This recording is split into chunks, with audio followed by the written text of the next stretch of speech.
Agora foi. Então tá. Oficialmente, boa noite. Agora para a gravação, né? Boa noite, bem-vindos todos, bem-vindas todas. Uma alegria ter vocês todos conosco. Vocês são fundamentais nessa nossa luta por uma consciencialização, uma conscientização cada vez maior sobre tudo que acontece no planeta, sem deixar de lado jamais o planeta interno, não é de cada um. A nossa ecologia individual e a ecologia planetária, para que vivamos em paz e em equilíbrio em todas essas frentes, não é? Então vamos começar aqui com o nosso amigo André Trigueiro. Sabe que um dia eu tenho um sonho de um dia conseguir, na agenda absolutamente assoberbada do Trigueiro, trazê-lo aqui, sabe, para trocar uma ideia conosco. Quem sabe, né? Seria algo fantástico. O contato eu tenho. Já mandei algumas mensagens pelo WhatsApp, o problema é ele responder. Mas um dia, quem sabe. Então, hoje, capítulo 9, o planeta está dentro de nós. E antes, como sempre fazemos, a gente gosta de abraçar aqui carinhosamente aqueles que fizeram aniversário no mês de novembro, só que, salvo algum esquecimento aqui do amigo de vocês, eu acho que no Amave, em novembro, não tem ninguém que faz aniversário. Se tiver aí alguém que faz aniversário nesse mês de novembro, por favor, manifeste-se agora para receber o nosso abraço virtual aqui, tá bem? Vamos em frente então. Começando, antes de entrar na obra do Trigueiro, vamos trazer aqui brevíssimos relatos sobre o que está acontecendo de bom, de esperançoso, de promissor aí pelo mundo no mês que acabou recentemente, né? No caso, outubro. Aconteceu em outubro o 7º Congremov, Congresso do Movimento pela Ética Animal Espírita, congresso presencial depois de longo tempo, né? Depois da pandemia, enfim, presencial e online. E o tema foi a verdadeira fraternidade, um olhar para além da espécie humana. Isso aqui aconteceu no Centro Espírita Atualpa de Brasília, no Distrito Federal. E conhece, cara? Olha aí, que bacana! Conhece o Paulo de Tarso lá? Na época que eu tive a oportunidade de ir lá, eu ainda não era espírita, morria de medo de tudo. E aí eu fui rapidinho, bate pronto. Entrei, saí, pronto. Mas eu Legal, sei onde é. legal, legal. É um centro espírita, assim, fora da curva. Ele é, óbvio, doutrinário, kardeciano, mas olha, ele faz aquilo que a gente quer tanto que se faça aí mundo afora, né? No meio espírita e fora dele. E no Congresso, deixa eu compartilhar com vocês rapidamente. Na chegada ao Congresso, um dos amigos lá, uma amiga, não me lembro se é um ou uma, que tem poderes mediúnicos, clarividência, disse que viu isto aqui. Pessoal, ela dizendo sobre uma médium que estava com ela. Uma médium aqui da casa veio me repassar um desdobramento do plano espiritual que ela teve ao chegar ao local. Aqui no terreno, no terreno do Centro Espírita, aqui no terreno uma área verde com um parque onde as crianças brincam. Desdobramento espiritual, uma visão de outra dimensão. Ela viu esse espaço ampliado como um grande parque com uma natureza exuberante, com centenas de animais, centenas, coabitando esse espaço. Animais que vieram das queimadas, animais de todos os biomas. Gente, isso aqui quando eles falaram, compartilharam aqui no grupo do WhatsApp, antes de começar o Congremov, foi de arrepiar. Foi de arrepiar. Para quem desejar, eu recomendo que assistam as reuniões, as mesas, os debates do Congremov. Eu vou colocar a playlist lá no WhatsApp depois, tá bem? Foi demais. Foi assim um grande encontro. Teve a participação da Federação Espírita Brasileira, o Geraldo Campetti estava lá. Foi, olha, fantástico, fantástico. É para nos dar esperança de tempos melhores nesse mundo conturbado que estamos vivendo. E aí, pessoal, entrando na obra do Trigueiro, não é? Ele vai falar dos 4 elementos, começando pelo elemento terra. O Trigueiro diz que nós somos feitos rigorosamente dos mesmos elementos que constituem o planeta. A palavra homem, de onde vem a humanidade, tem origem no latim, humus. A palavra Adão significa terra fértil em hebraico. Essa mesma terra que empresta o nome ao planeta e à nossa espécie se revela no mais rudimentar dos exames de sangue, quando descobrimos que por nossas veias transportamos minérios que jazem no solo, ferro, zinco, cálcio, selênio, ele cita vários aqui, minerais que são absolutamente fundamentais à nossa saúde e bem-estar. Nós somos feitos da Terra.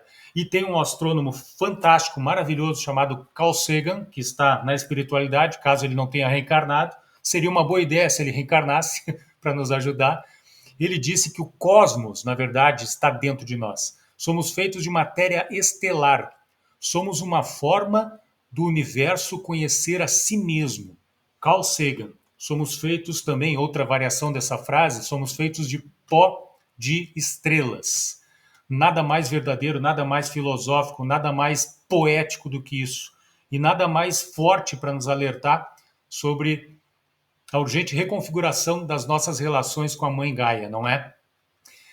E um outro cientista planetário assevera, corrobora o que diz Carl Sagan. Ele diz que é completamente verdade que quase todos os elementos do corpo humano foram formados em uma estrela e muitos foram criados através de múltiplas supernovas, aquele momento em que a estrela está chegando no fim da sua vida e explode, uma explosão fantástica, deve ser algo absurdamente lindo, astronômico no universo, e espalhando elementos pesados, espalhando minerais, digamos assim, o universo afora. E é daí que vem muito dos minerais que formam o nosso corpo. Diz o Dr. Ashley King, cientista planetário e especialista em poeira estelar. Ele é especialista em pó das estrelas. Fato, né? Somos feitos de poeira de estrelas. A pesquisa comprova. Seres humanos e astros brilhantes possuem 97% do mesmo tipo de átomos. Qual é o erro nessa frase aqui? Qual é o erro? É que não são somente os humanos que são formados pelo pó das estrelas, pelo divino, pelo sagrado pó estelar cósmico. São todos os elementos da criação divina. São os animais, são os vegetais, são as paisagens da natureza, os espíritos, né, da natureza, os elementais, todos são feitos do mesmo conteúdo cósmico sagrado. Então aqui está o errinho que eu destaco nessa frase, que é justamente para provocar as nossas reflexões, não é? O Trigueiro vai falar do elemento água, dizendo que as primeiras estruturas microscópicas de vida na Terra apareceram naquela sopa primitiva de águas quentes, né, dos mares primitivos. E esse calor dessa sopa quente, não é? Ele também se percebe no líquido amniótico, né, na gestação, no útero materno. O soro fisiológico de Trigueiro, bem como o soro caseiro, que salva vidas quando recompõe a tempo a nossa necessidade de reidratação, também é um exemplo dessa sopa primordial, não é? Que movimentou o planeta Terra há bilhões de anos. Por um capricho divino, e não por uma coincidência, a proporção de água no planeta, 70%, é a mesma proporção de água no corpo físico. É a mesma. Que coincidência cósmica, não é? Precisamos ingerir pelo menos 2,5 litros de água por dia para assegurar um bom funcionamento do nosso metabolismo. Irrigando células, todo o conjunto dos elementos, não é? Tecidos, órgãos do nosso corpo. E também precisamos de uma quantidade mínima de água no ar que respiramos, né? A turma que mora em Brasília, arredores, conhece aí, por exemplo, a sede onde ocorreu o Congremov, né? Seco, não é? Às vezes a secura atinge ali o Planalto Central. Aqui na Europa não é muito comum essa secura. Eu não me lembro de fenômenos como esse. Mas, por exemplo, em Brasília, às vezes a secura cai abaixo dos 20%, 15%, que é muito ruim, muito incômodo. Segundo a OMS, se a umidade relativa do ar oscilar entre 20% e 30%, atenção, muita atenção. Entre 12 e 20 é estado de alerta. Abaixo de 12, então, é emergência. É absolutamente desagradável, diz o Trigueiro, e ameaça a saúde respirar no ambiente com pouco vapor de água no ar. E aí, fazendo uma ponte entre o Trigueiro, o seu espiritismo e a ecologia, e a ciência, o estado das coisas no planeta hoje, e trazendo aqui informações que estão num slide que está no curso do professor José Costa, o Colapso Ecológico. Já comentamos aqui esse curso, inclusive eu vou colocar o link, ele é um curso de extensão em ecologia, é uma aula de natureza, de sistema terra, de conexão dos ambientes naturais. Dali, deste curso, eu trouxe aqui dois pontos que fazem parte daquele conceito que nós chamamos de grande aceleração. O que é a grande aceleração? Para resumir, há cerca de 30 anos atrás, com a problemática ambiental e da biodiversidade na Terra, há uns 30 anos atrás, nós tínhamos, fazendo um exemplo aqui, 100 ferramentas para resolver o problema. Não resolvemos, passaram-se 30 anos, as crises intensificaram-se, e ao invés de termos 100 ferramentas, nós já temos 60, 50. Isso é a grande aceleração do que está acontecendo no sistema Terra e que nos remete à urgência realmente da tomada de ações. E assim, quanto mais demorarmos na tomada de ações, isso não sou eu que diz, são os magos da ciência. Quanto mais demorarmos, mais radicais e revolucionárias terão de ser as soluções, as ferramentas a serem usadas. E sobre o elemento água, qual é a tendência socioeconômica do planeta Terra quanto ao consumo de água, por exemplo? Vocês veem esse gráfico aí, espero que esteja razoável de se enxergar. É a linha do tempo do consumo de água do início do século passado para cá, de 1900 para cá. Você percebe que vem numa alta muito forte, e ali no último quarto do século XX disparou mesmo. Estamos consumindo ou desperdiçando muita água. E a tendência do sistema Terra, como é que a Mãe Gaia responde a isso? Por várias maneiras ela responde, não é? Através de várias formas. Uma delas é pela acidificação dos oceanos, aquele fenômeno que é já absolutamente comprovado, as áreas ditas quase mortas, não é, dos oceanos por conta do despejo de elementos químicos junto com a água, por isso que fiz a ligação com a água, né? Junto com a água, muitos resíduos de fertilizantes, hormônios, enfim, tudo que pudesse imaginar de químico vai para os oceanos e provoca essa aceleração na acidificação dos oceanos. E vejam que a estatística começa em 1850, quando Kardec já estava ali recebendo as orientações, as intuições para começar a codificar o espiritismo, 1850. E aí, até ali o início de 2010, vejam que está num caminho muito, muito preocupante. E Humberto de Campos, na obra Boa Nova, para trazer elementos doutrinários aqui, ele nos diz, né, ele nos reconecta com a realidade sagrada da água. A água é o símbolo mais perfeito da essência de Deus, que tanto está nos céus como na terra. Símbolo perfeito da essência de Deus. Humberto de Campos, o nosso irmão X, acertando no alvo com a colocação dele. E aí, meus amigos e minhas amigas, o trigueiro parte para o elemento ar, não é? Dizendo que o ar é, bom, o elemento mais urgente para a nossa vida, né? Nenhuma dúvida. A gente pode passar vários dias sem comer, um número bem menor de dias sem beber água, sem beber nenhum líquido, mas apenas alguns poucos instantes sem ar. Na milenar tradição mística da Índia, o prana, quem está ligado na sabedoria oriental, conhece aí, ou já ouviu falar do prana, ou a força vital, que é um conceito que a mim parece, humildemente falando, muito próximo do fluido cósmico universal. Então, nessa tradição milenar, o prana é absorvido pela respiração. Numerosas práticas de meditação, como que a gente fez agora no início, conduzida pela Carol, muito bem conduzida, preconizam a necessidade de respirarmos com consciência, entendendo a inspiração e a expiração como um momento sagrado também, não é? De troca de energia com o meio que nos cerca. Respiração profunda regula o batimento cardíaco, harmoniza os chakras, distribui energia de uma maneira equilibrada pelo corpo, clareia o raciocínio, acerena a mente, não é? Quem aí de vocês não anda com a mente, ou é só eu, que anda com a mente aceleradíssima, com tanta coisa a acontecer pelo mundo hoje em dia, não é? E a meditação, a respiração ajuda a colocar a mente no lugar. E eu vi uma pesquisa aqui, até podia ter apresentado aqui rapidinho o link, uma notícia de que a ciência chegou, comprovou, eu não lembro das fontes, tá? Mas é uma reportagem cuja credibilidade eu acredito que seja boa, que a ciência chegou à compreensão de que exercícios como o Tai Chi Chuan, que é uma meditação em movimento, e que eu estou adiando há horas, né, entrar nesse mundo. Eu estou com um livro aqui, ó, em boa forma, Tai Chi Chuan, Pilates e tudo mais. Eu só folheio, só cerco e não consegui ainda começar o Tai Chi Chuan.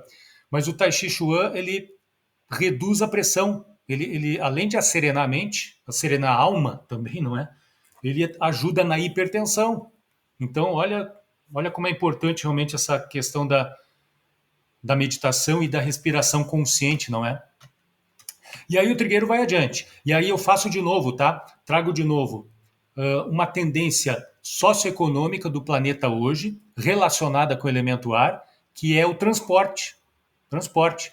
Vejam que está de novo. É uma linha ascendente, uma subida, uma escalada do Everest. Aqui a linha que nos mostra a quantidade em milhões de veículos a motor no planeta. Obviamente, a parte elétrica aí dos veículos aqui, né, aqueles que são elétricos, é muito pouco. Então, a maior parte aqui realmente é altamente poluente. Qual é o resultado disso? O elemento ar que se vê prejudicado, a atmosfera, não é? E qual é a tendência do sistema Terra? Uma tendência correspondente a isso é a questão das partes por milhão de dióxido de carbono na atmosfera. E aqui a estatística começa em 1750. E é muito interessante. Eu acredito que eles analisam isso pelo retirando, posso estar enganado, tá? Depois me corrijam aí, retirando aqueles cilindros de gelo do Antártica, que são verdadeiras bibliotecas, não é? Quanto mais profundo, mais no passado está o registro de como era a atmosfera. Então, assim, o dióxido de carbono está disparando também de uma maneira imensa. E aí o Emmanuel vem nos puxar a orelha, né? Titio Emmanuel, que dizem que já está reencarnado, não é?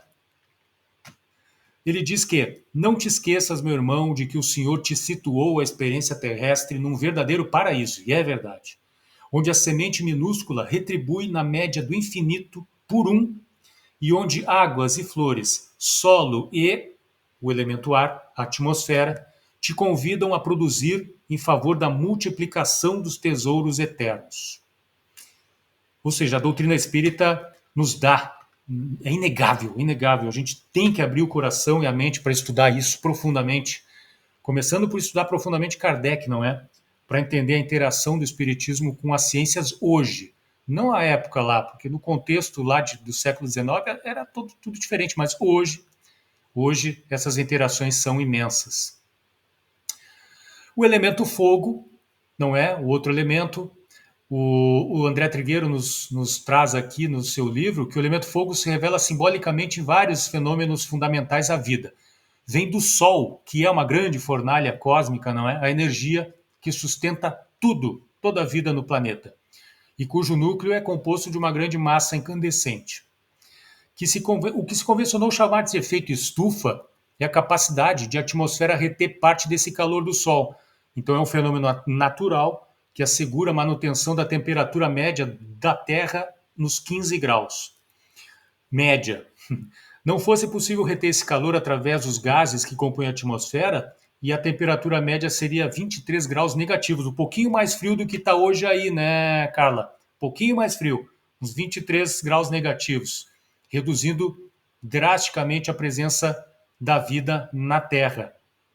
Seria complicado. E eu estou preocupadíssimo, viu, pessoal, com o Sol, porque a gente sabe, eu fiquei sabendo que o Sol daqui a cerca de 3 a 4 bilhões de anos, ele não vai existir mais. Então estou aqui preocupadíssimo. O que eu vou fazer, para onde eu vou ir, né, para onde eu vou migrar, qual nave eu vou embarcar, quando o Sol resolver se transformar numa gigante vermelha. Claro, Isso é uma grande brincadeira, né? Nós, espíritos imortais que somos, já deveremos estar longe daqui, não é?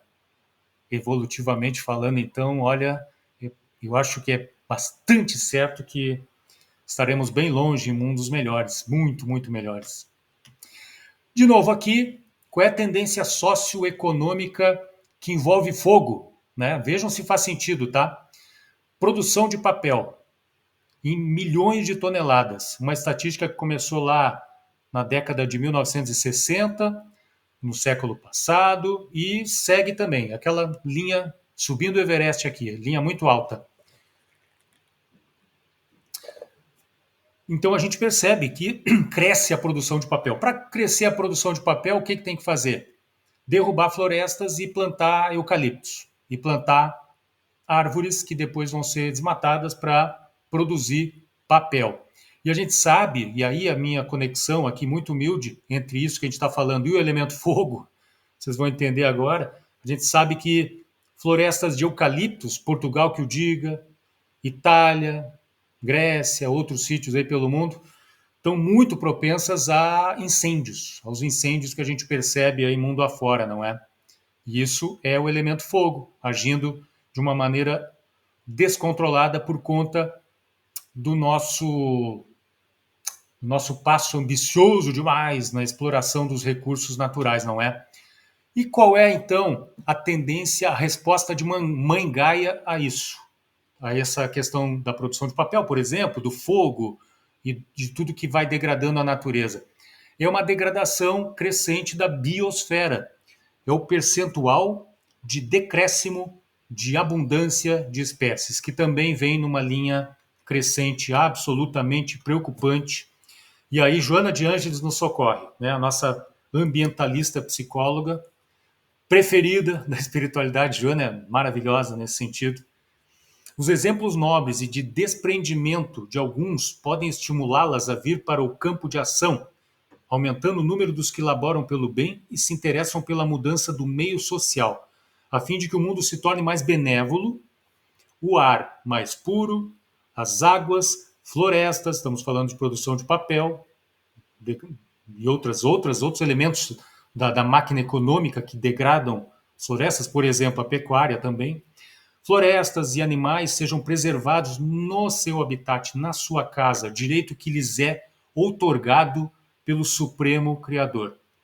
É Deus, é o Pai, é o Criador de todo o universo e todos os multiversos, para quem acredita em multiverso, que outorga esse direito à vida para todos. E Joana de Ângeles está aqui nos lembrando disso.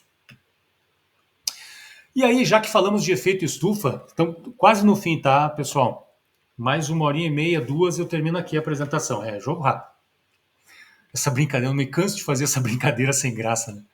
Efeito estufa e o nosso planeta irmão. Vamos fazer uma comparação breve aqui, tá? Brevíssima. Com Vênus. Não é para dizer que nós vamos virar Vênus. Não é isso. Não vamos virar Vênus. Por favor, não é isso. Tá? Mas é uma comparação interessante de se fazer. As condições cada vez menos acolhedoras, diz o Trigueiro, de nossa casa, oikos, do grego casa, tornam um ambiente hostil à vida humana por nossa própria imperícia, imprudência ou negligência. E por falar em condições inóspitas, uma comparação muito provocadora aqui, com o nosso planeta irmão Vênus. Aí vocês estão vendo, espero que a imagem esteja razoável, é uma das poucas fotos que se tem da superfície de Vênus, que foi tirada na década de 70 pela missão Venera 13 da Rússia, da então União Soviética, não é? Que conseguiu a proeza única até hoje de pousar uma sonda na superfície de Vênus, porque lá a pressão atmosférica, eu posso estar errado no número agora, tá?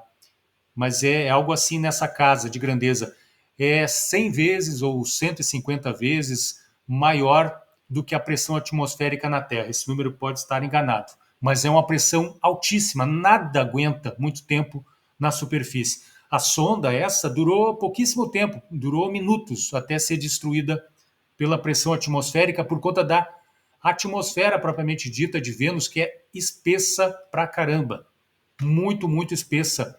Todos os gases possíveis do efeito estufa estão lá em altíssimas concentrações. E é interessante dar uma olhadinha para Vênus. Nós não vamos chegar lá. Graças a Deus, não vamos. Eu tenho absoluta convicção disso. Mas é interessante dar uma olhadinha para Vênus e dar uma olhadinha para a Terra. E é interessante também, sabe fazer o quê? Dar uma olhadinha na Revista Espírita de agosto de 1862, que traz um capítulo lá muito interessante, chamado Planeta Vênus, que foi uma psicografia do espírito Georges. Ele é um espírito que esteve lá, não é? Conhece, a princípio, o planeta, e ele diz que lá em Vênus tem vida. Ele diz que os seus habitantes só se alimentam, ó, vejam só que curioso, de frutas e de laticínios. Desconhecem o bárbaro costume de comer cadáveres de animais, a ferocidade que não existe, mas senão nos planetas inferiores. Claro, né, pessoal, se a gente pensar como Kardec pensa, e devemos, penso eu, agir dessa forma, é interessante ter a comprovação da ciência, não é? E uma universalidade de fontes, de informações da espiritualidade que corroborem isso. Mas é curioso a gente perceber que tem espíritos que dão informações de outros orbes, não é? E isso acontece muito na obra espírita. Acontece bastante. Tem gente que fala de Júpiter, de Marte, a mãe do Chico Xavier falou muito de Marte, o próprio Humberto de Campos e por aí vai. E aí, o que é o tal do aquecimento global, né? Como se a gente precisasse repetir isso. É o agravamento do efeito estufa, causado principalmente pela queima progressiva de petróleo, carvão e gás, que gera inúmeros problemas à humanidade, à biodiversidade e causa essas mudanças climáticas, esses eventos climáticos extremos, como esse que aconteceu agora aqui do lado, né? Uns 1.500 quilômetros aqui perto, em Valência, na região da Espanha, ali em Valência, que foi algo absurdo. Eu acho que foi lá em Valência, não, acho não, tenho certeza, foi uma concentração de chuva muito maior, muito mais forte do que aquela que ocorreu no Rio Grande do Sul, que também foi um evento realmente terrível. E está a acontecer. Fala aí, Carol. Importante lembrar que este ano Valência é a capital verde europeia. Olha, não sabia disso. Gente, isso aí traz capital verde europeia soberbada por um flagelo climático como esse. Olha, deixo para vocês pensarem e depois comentarem no final, tá? Obrigado, Carol, não sabia disso. Não sabia disso. E mais, hein? Por falar em clima, semana que vem, coloquem nas suas preces, tá? Nas orações de todos. Está começando mais uma conferência do clima. Sabe-se lá o que vai ser decidido lá, agora, face aos acontecimentos da semana aí nos Estados Unidos, não é? A eleição lá nos Estados Unidos. A Conferência do Clima vai ser no Azerbaijão, que é um país altamente produtor de petróleo, gás, enfim. Oremos, só vamos pedir isso. Oremos a espiritualidade para que compareça em massa, e certamente comparecerá para tentar iluminar os corações e mentes das lideranças que lá estarão discutindo o que fazer frente ao clima. E esse sistema, essa questão do aquecimento global é um sistema que se retroalimenta, tá bem? Ele se retroalimenta. E aí, não sei se todos já ouviram falar do permafrost, que é uma camada que fica sempre congelada e tá ali, tá congeladinha, tá guardando vários elementos biológicos, vários gases, tem uma concentração de gases, principalmente metano, gigantesca no permafrost, tá? Que tá ali, tá guardadinho, tá congelado em equilíbrio na natureza. É para estar em equilíbrio. É uma camada do subsolo da crosta que está sempre congelada. Fundamental que não derreta, pois ela armazena o metano, como eu disse. E ela está predominantemente aqui no hemisfério norte. Eu nunca tinha visto o permafrost, viu? Não conhecia, não tinha imagens do permafrost. A Ana Paula colocou aqui no chat que não há caso, Valência não está verde e o alerta não poderia ser mais contundente. E a Carol colocou um link ali da Euronews falando da... Sim, muito bom, Carol, muito bom. Sobre o que Valência tem planejado para o fato de que ela é a capital verde europeia, né? Gente, eu nunca vi o tal do permafrost. Eu não sei se alguém aí já viu. Então, Vejamos juntos. Não tem som, tá? Não vou colocar o som porque não, mais é para a gente ver a imagem mesmo. Isso aqui aconteceu, é uma imagem, um documentário da Deutsche Welle e foi registrado lá na Sibéria. Na Sibéria. Olha, boa pergunta, hein, Tatiana? Vamos atrás dessa pergunta aí, pessoal. A Tatiana perguntando quais os países que mais reflorestam atualmente. É uma boa pergunta e quem tiver resposta, guarda aqui daqui a minutinhos, já vamos entrar nisso. Boa pergunta, Tatiana. Vejam isso aqui. Olha isso. A imagem está fluindo? Não? Ué, por que não?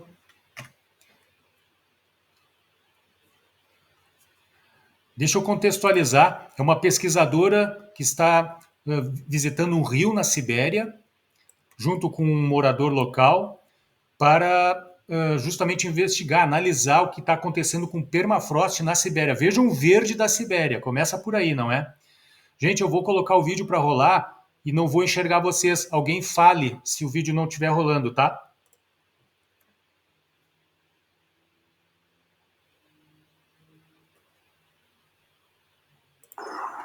We hit a sandbank and are stuck. Seem of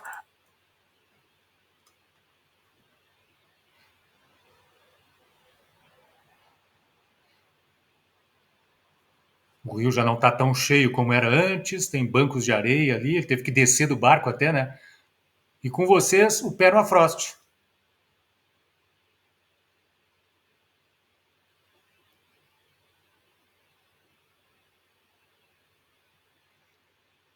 Vejam que ele se mistura com a terra, é um elemento incrível.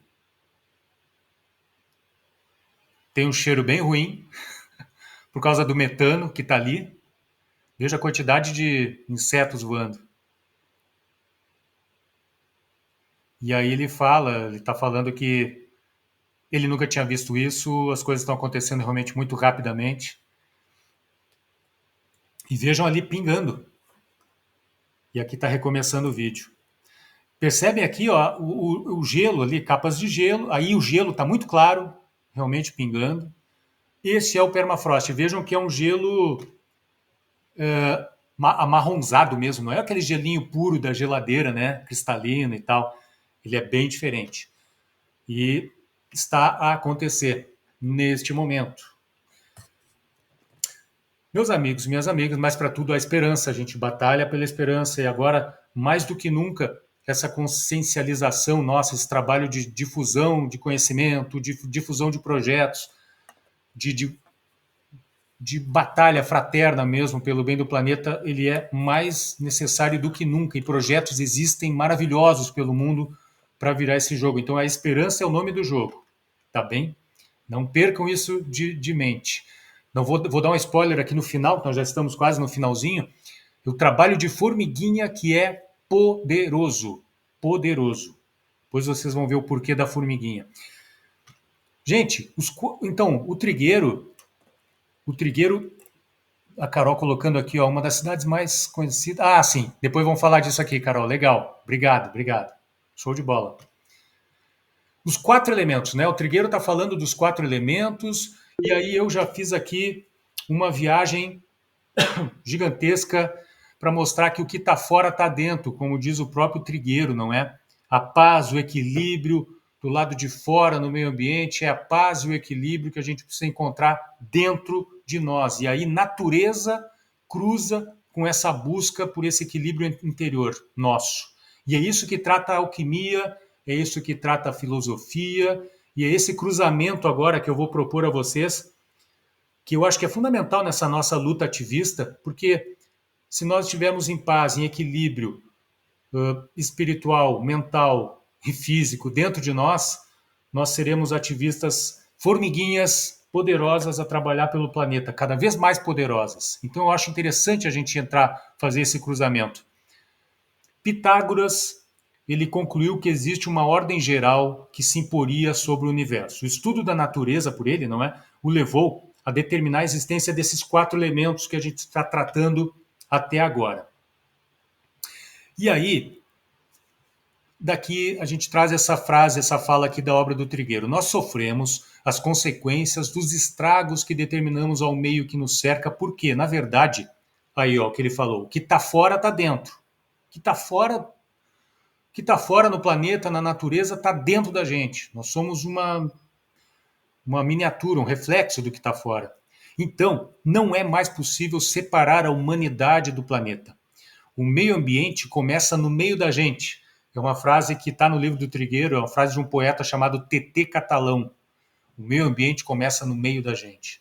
Por isso, e aqui um acréscimo nosso, por isso a alquimia filosófica, eu acho, e depois vocês me corrijam, tá, gente? Vocês têm toda a liberdade, vocês vão estar fazendo um favor, aliás, ao corrigir eventuais conexões malucas que eu faço aqui. Façam isso, tá? Por isso, a alquimia filosófica é conectável à causa ambiental e ético-animal. Porque urge, sabe? É urgente que a gente realize esses ciclos, podemos chamar da reforma íntima, mas podemos falar dessa obra alquímica nossa interior, individual e coletiva. É urgente que a gente faça isso. E aí, onde entram os 4 elementos da alquimia nessa história toda, não é? Os 4 processos de melhorar o que está dentro, para nos fortalecer, nos ajudar a melhorar o que está fora. São 4 processos alquímicos. O fogo, do latim calcinatio, que é queimar as impurezas da alma. Papel do fogo. A água, que é o solútil, que passa, então, é a transição do sólido ao líquido. Podemos dizer aqui, a alquimia diz isso, tem um irmão mosquito aqui me incomodando, mas deixa ele. A dissolução do ego na água. A água dissolvendo o nosso ego, o egoísmo, a vaidade, tudo que nos leva a prejudicar a nossa paz interna, o equilíbrio interno, e a paz interna é o equilíbrio da natureza e da biodiversidade. A terra, o coagulatio, ou seja, a transição do líquido ao sólido, que poderíamos dizer, a alquimia diz isso, que é cristalizar a inconsciência na consciência. Petrificar, entre aspas, as conquistas da alma. Petrificar, cristalizar o entendimento que a gente está construindo aqui juntos e que a gente quer levar a outras pessoas, de que não existe separatividade, que é uma heresia a separatividade, achar que nós vivemos compartimentalizados, distanciados de tudo que acontece no reino vegetal, animal, nos rios, na atmosfera, em todos os cantos dos solos e por aí vai. O ar, que é o processo do sublimatio, que é a transição do sólido ao gás. O gás, consciência, aquela coisa etérea, consciência, se eleva rumo a uma reta compreensão. A gente se eleva, a gente vai entendendo que o alto é o caminho, o mundo das ideias é o caminho, existe um universo, existe uma criação divina que está acima, muito, muito acima de todas as nossas superficialidades aqui no planeta. Então esses são os 4 processos alquímicos, os 4 elementos da Terra, os 4 elementos que o Trigueiro nos trouxe, toda essa crise emocional que a gente está vivendo, não é, no planeta, toda a crise ambiental, o caminho para o reequilíbrio e para a solução dessas crises passa, eu imagino, depois vocês me puxem a orelha se essa viagem aqui que eu fiz está muito, muito viajante, não é? Passa por esse processo alquímico, que nada mais é também do que a gente chamar a reforma íntima, seja lá qual for o nome que se dê, não é? E nesse sentido, o fluido cósmico universal, diz o Trigueiro, matéria-prima de tudo que existe, assume diferentes formas e texturas na exuberante rede de sistemas que se desdobram pelo universo. Somos todos essencialmente feitos da mesma coisa. Já vimos isso antes. E a compreensão dessa realidade poderá determinar o aparecimento de uma nova ética existencial. É o Trigueiro que está falando isso.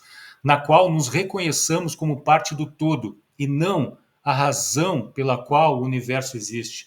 O centro, não, eu sou o centro de tudo, tudo precisa girar no meu entorno, senão eu faço birra, senão eu fico brabo, senão eu fico doente. Não, eu não sou o centro do universo. O antropos não é o centro do universo.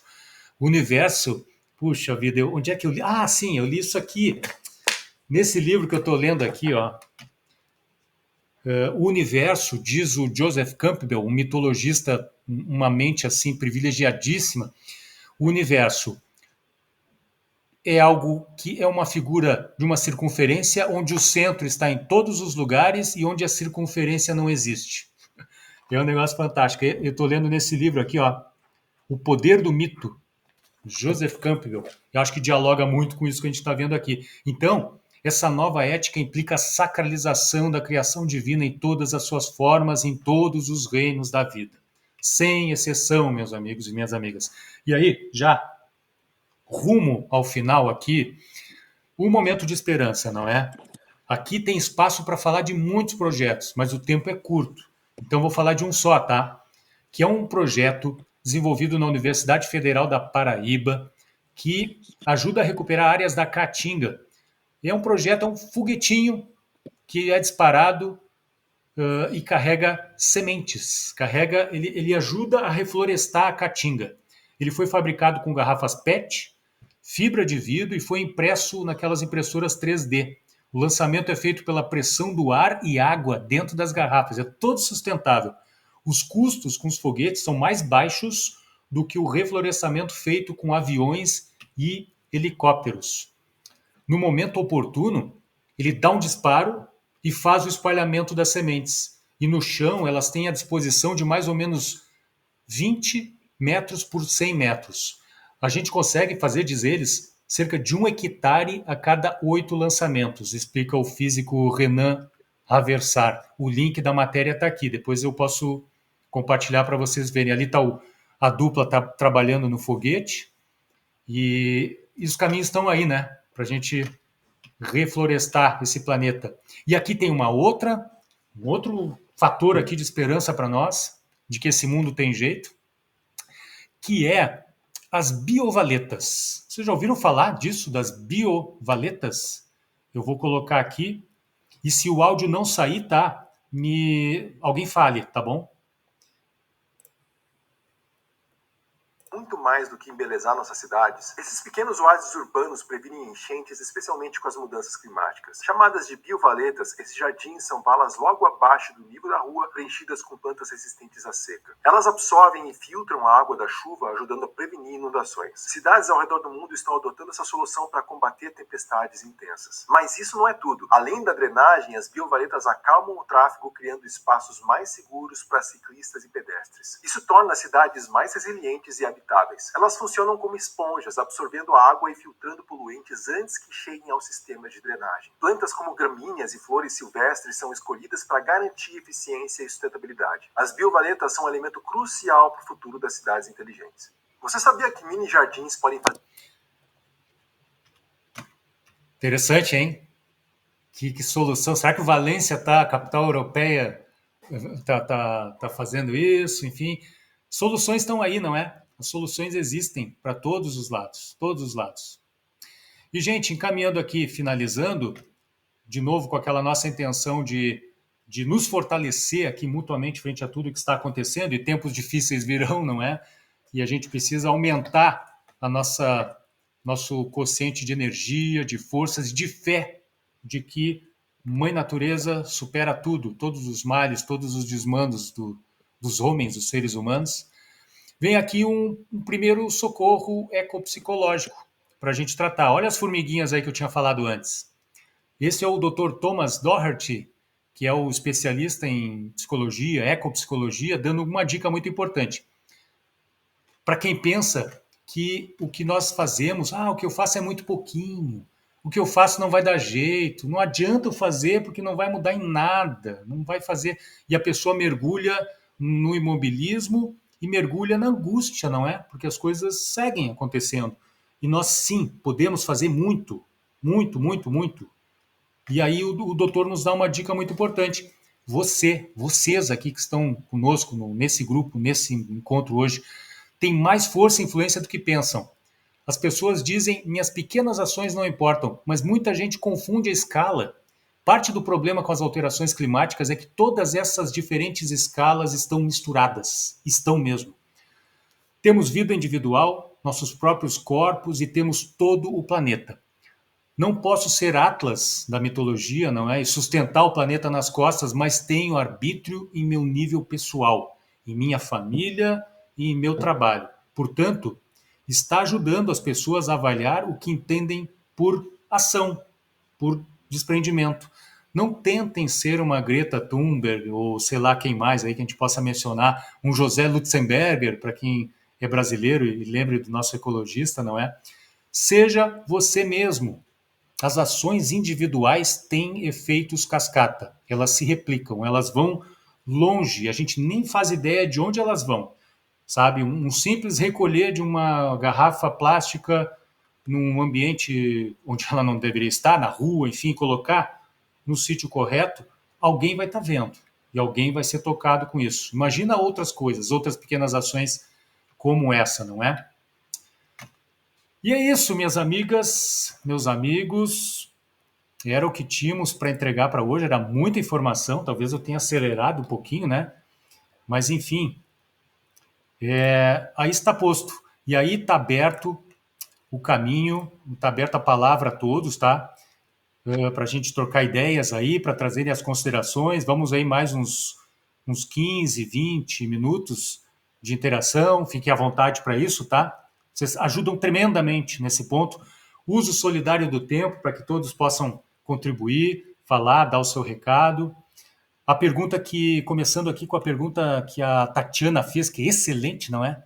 Quais os países que mais reflorestam atualmente? A Carolina, a Ana Paula disse que o Peru, mas um ponto de interrogação, eu não sei também. A Carolina disse que uma das cidades mais conhecidas por seus esforços é Nairobi, no Quênia. O Quênia está dando exemplos. O Quênia está fazendo, olha, chover, literalmente. Esse destaque é principalmente devido ao projeto Green Belt Movement, fundado por Wangari Maathai, que iniciou um movimento de plantação de árvores em áreas urbanas e rurais para combater a degradação e promover a sustentabilidade. E esse movimento está, olha o que acontece, é um trabalho formiguinha, está se espalhando pelo mundo, e está mesmo. E além de Nairobi, Seul, na Coreia, também transformou antigas unidades industriais em parques, espaços verdes. Cidade do México, o Rio Han, a gente mencionou esse rio aqui numa dessas nossas conversas, se não me falha a memória. Cidade do México, que tem problemas gravíssimos nesse sentido, também está investindo em corredores verdes. Medellín, na Colômbia, eu me lembrei agora também. Nova York tem o projeto Million Trees New York City, que buscou plantar 1 milhão de árvores em ruas e parques. Ou seja, as coisas estão acontecendo. Ou a Inês teve que sair, ela saiu, nem vi para dar tchau para ela. E a Miriam dizendo, ótima apresentação, é nossa, Miriam, é nossa. Informativa, obrigado por ter participado, somos um com o universo. Estamos junto, Miriam, estamos junto. E vem junto com a gente, nos ajuda também com ideias e vamos em frente. Passo a palavra para vocês aí. Carol levantou a mão. Queria lembrar aquele projeto, né, que o prefeito de Paris está tentando tirar os parques de estacionamento no centro da cidade para transformar em parques verdes, né? É verdade, verdade, bem lembrado, bem lembrado.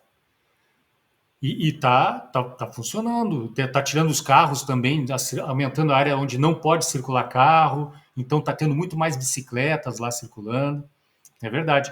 Ana Paula fez uma pergunta: alguém ouviu falar do grande cinturão de árvores no norte da África? Opa, conta para nós aí, porque eu não conheço. A galera aí talvez também não.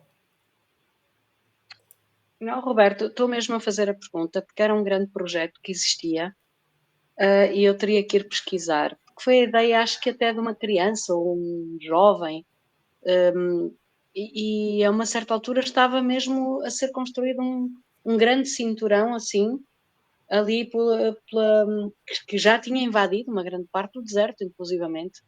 Mas teria que ir pesquisar. Sim. Sobre o Peru, eu sou sempre uma nódoa geograficamente, mas eu não sei se era o Peru, se era o Camboja. Sei que houve um chefe indígena que a todas as árvores que eram cortadas, ele teve uma resposta de replantar a mesma quantidade ou o dobro. Organizou-se de forma a que sempre que cortavam uma árvore, eles moviam-se e plantavam ou uma ou duas ou o que podiam, não é? eu também não me lembro do nome, portanto, são muitos os exemplos bonitos, e então isto para nos dar esperança, não é? E força, porque realmente está aí a resposta de cada um, de cada país, de cada...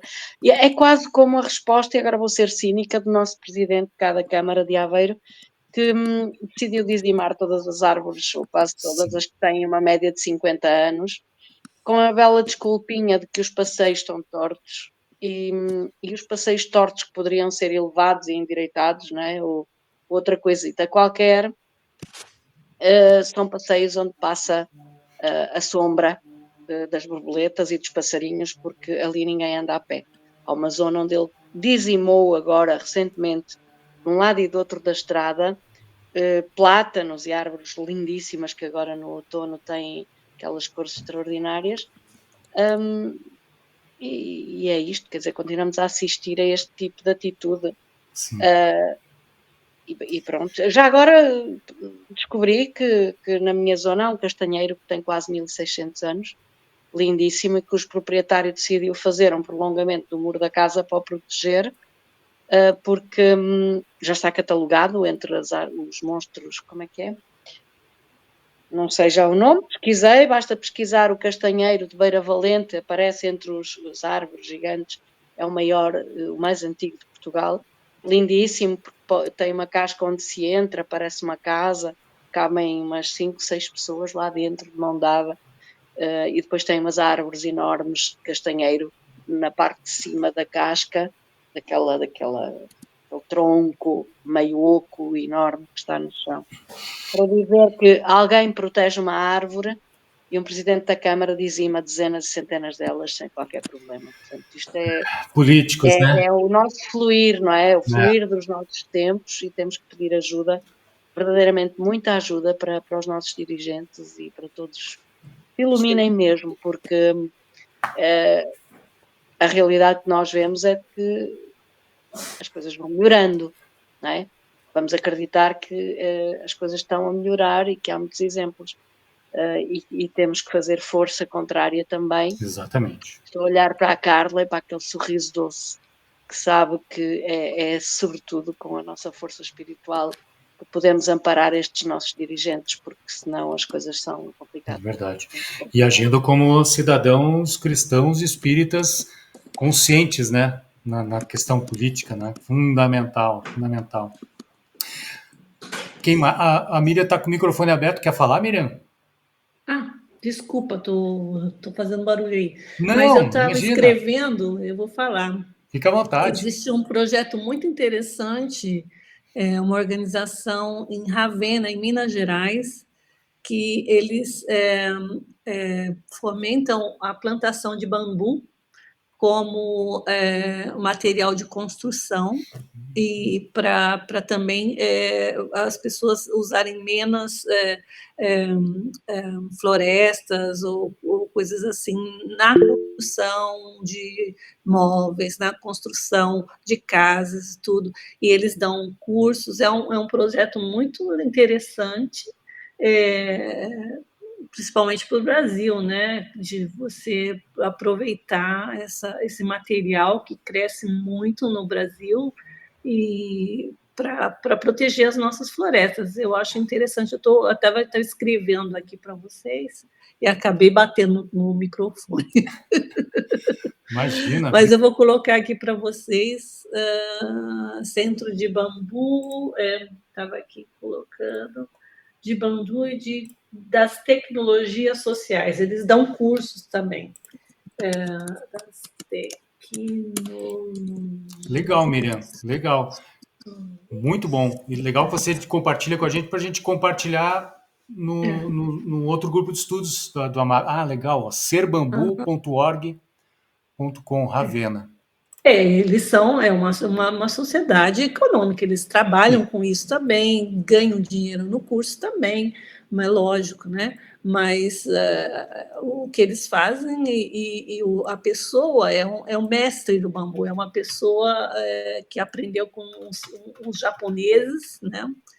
no interior de São Paulo, não sei, no exterior de Minas. Ele aprendeu as técnicas com os japoneses no Brasil, né?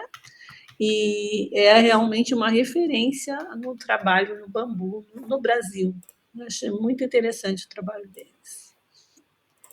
Legal, te agradeço compartilhar. Estou colocando o sítio internet ali correto, que é .org.br, agora que eu vi aqui. Aí para o pessoal acessar, acessem lá. Obrigado, viu, Miriam? Obrigado mesmo. A gente precisa ter informações desses projetos para dar voz, para dar espaço a eles, sabe? Isso é fundamental. Deixa eu ver quem mais aqui. Alguém mais? A Tatiana tá com um jeito assim, ela fez uns trejeitos assim. Tipo...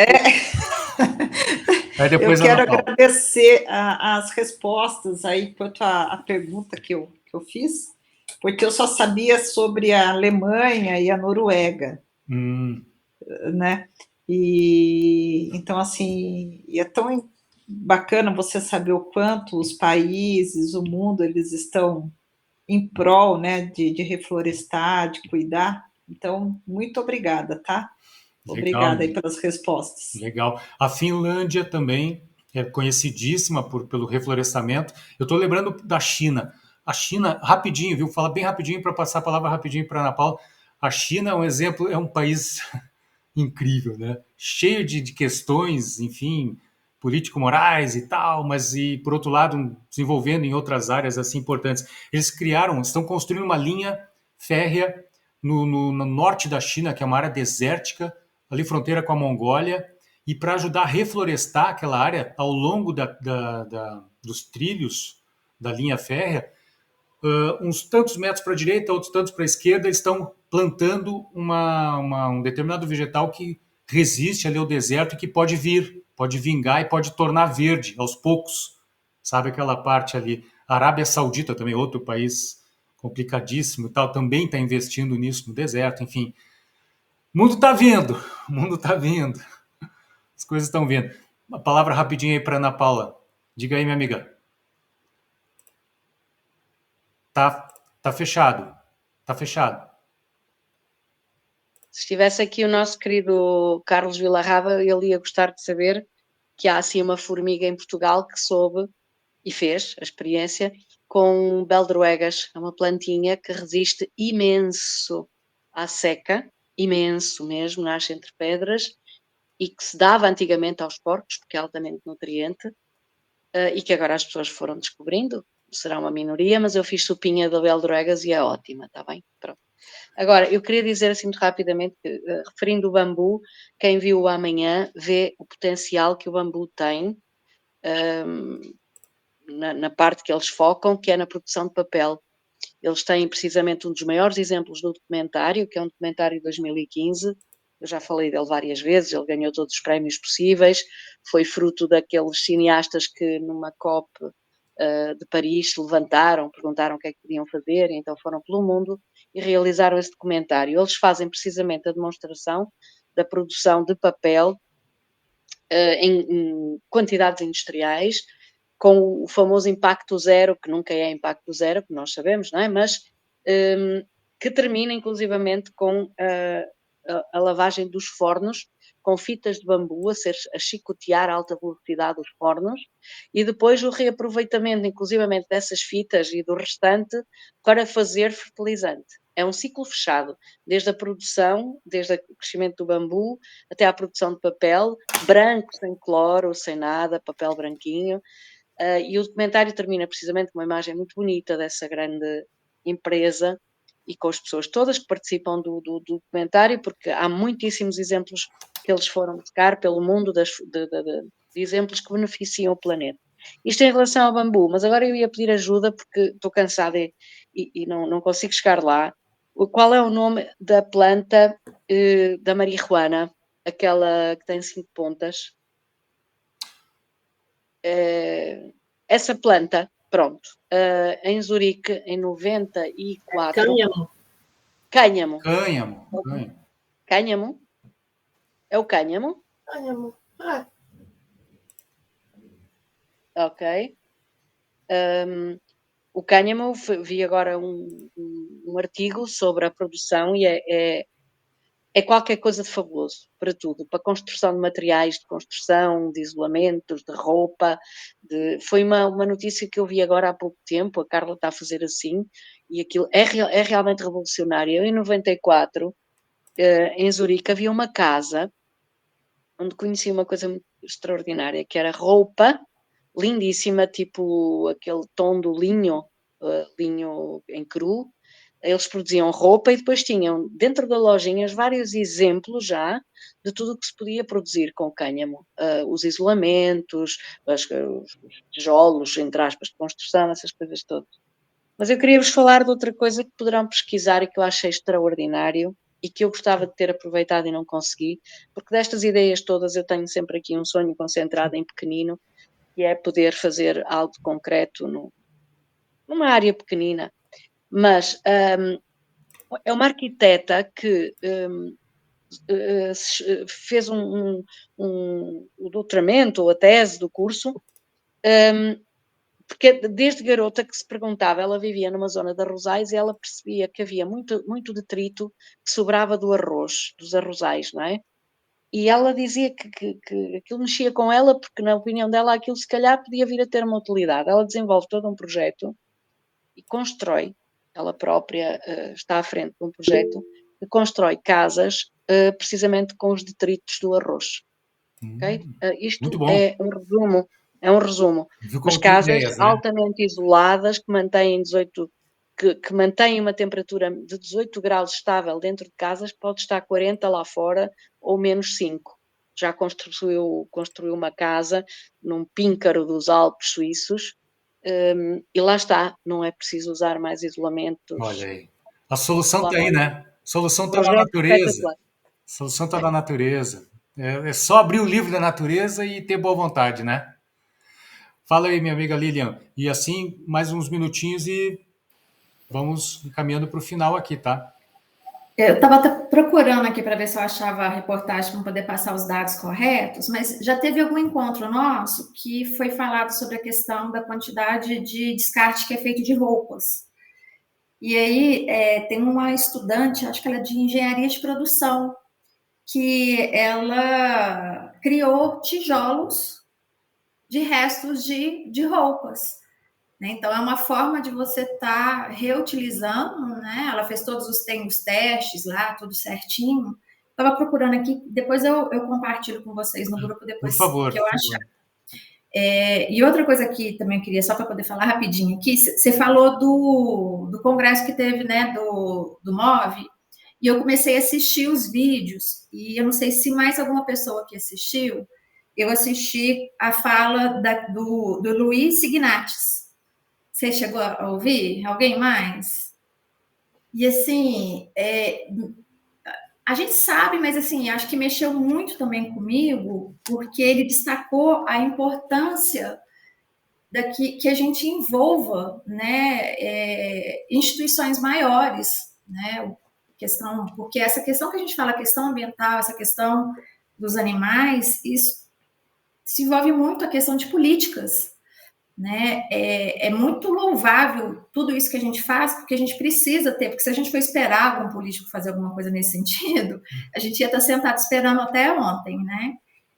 Mas ele destacou muito a importância de ter o engajamento, né, de políticos, enfim, acho que é importante, acho que é um caminho também, né, para a gente pensar como atuar, como que a gente pode, de fato, fazer mais pressão, fazer mais voz para que os políticos, de modo geral, realmente abracem essa ideia também. A gente sabe que não é fácil, é muito cômodo da forma como está, né? Mas a gente precisa ter um engajamento maior. E ele até citou o livro dele, eu não sei se alguém já leu, eu quero comprar para ler, estou até aqui, deixa eu só abrir aqui para poder falar, que é Fundamentos para uma Teoria Social Espírita, né, que é de autoria dele. Ele é um cientista, né, um pesquisador, acho que ele já aposentou, ele era professor universitário também, e ele chamou muita atenção. Eu achei interessante que teve depois até um atrito, né, entre ele, porque às vezes, quando a gente fala determinadas coisas e que as pessoas meio que se sentem incomodadas, né? Não sei, né? Depois vocês vejam, é bem interessante a fala dele. Legal. Muito bom, minha amiga. Fica o convite da Lilian, viu? Confiram com o Gremóvel as falas. Teve uma mesa, para encerrar aqui, tá? Teve uma mesa com um diálogo interreligioso. O vice-presidente da FEB, Geraldo Campetti, a Márcia Rosenwald, da Sociedade de Teosofia do Brasil. Teve, o nome dele eu não vou saber pronunciar, mas um mestre, um guru hinduísta do yoga. E, claro, o espírita ali, não é? E assim, o diálogo foi, gente, qualquer coisa. Qualquer coisa. E um padre católico que mandou mensagens ali, que não estava presente, mas mandou mensagens ali pelo telão. Gente, esse é o caminho. A união, a sinergia, não tem outro jeito. Não tem. Minhas amigas, meu amigo, Bruno está aí, né, representando o gênero masculino. Eu acho que o Bruno também saiu. Gente, obrigado demais de coração, tá? Assim, segundinhos para quem quiser dar um tchauzinho, uma última palavra. A gente vai encerrando logo após isso para não estender demais, não é? Que vocês têm as tarefas, têm as vidas aí para tocar, não é? Agradeço demais, tá? Sejam críticos, sejam propositivos, tá? Sobre esse trabalho, porque de vocês aí tá vindo muita coisa, muita energia para a gente seguir em frente. Vem tempos aí desafiadores e a gente tem que seguir em frente. Silvana levantou a mão. Não, oi, tudo bem? Não, eu ia mandar uns coraçãozinhos, apertei errado, mas abri a câmera. Legal, minha amiga. Legal. Tá bom, um abraço aí para vocês. Abração aí para você, saudações até a Dinamarca aí para todo mundo. Tá bom, obrigado. Gente, de coração então, muito obrigado. Até a próxima. Fiquem com Deus. Tamo junto. Obrigada.